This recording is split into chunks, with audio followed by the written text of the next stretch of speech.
Hi, I'm Zach Horn, and this is the August edition of Beyond the Headlines. What makes for a legacy well left? For some, it's family. For others, it's giving. For others, it's simply showing up. Something I enjoy about our work with clients is being a part of the conversations when they are defining the legacy they want to have, now and when they're gone. So take the wealthiest families in the world as an example. It turns out they lose most of what they've built, and not to bad investments or to taxes, but to silence. A UBS report on ultra-wealthy families found that roughly 70% of their wealth is gone by the second generation and almost 90% by the third. We see this pattern show up at every level of wealth. Families build something over a lifetime, and then the plan for passing it on lives entirely in a lawyer's file, never spoken out loud.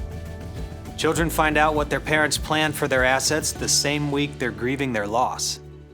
As you're planning for your estate on paper, remember to also think about having conversations about it, because communication is what turns a theoretical plan into a real one. A lot of what we do with multi-generational family wealth goes beyond investments, trusts, and estates, and involves getting the whole family in a room, sometimes over several meetings. We know that a legacy never talked about isn't really a legacy, it's a surprise with a paper trail. Legacy also applies to what you give away while you're still here to see it make a difference. U.S. donors gave a record-breaking $617 billion in charitable donations last year. Tax law changes have reshaped the incentive to give big, and the families making the most out of that shift are the ones who planned the giving alongside their tax and estate picture, instead of writing a check in December and figuring out the tax consequences in April. We work with clients throughout the year on coordinated giving, whether through donor-advised funds, qualified charitable distributions, or timing a gift to a year when it moves the tax needle the most. A legacy built through giving doesn't have to wait for a will. Planned well, it's one you get to watch take shape during your lifetime. And if the word legacy feels overwhelming, you can always start smaller, one day at a time.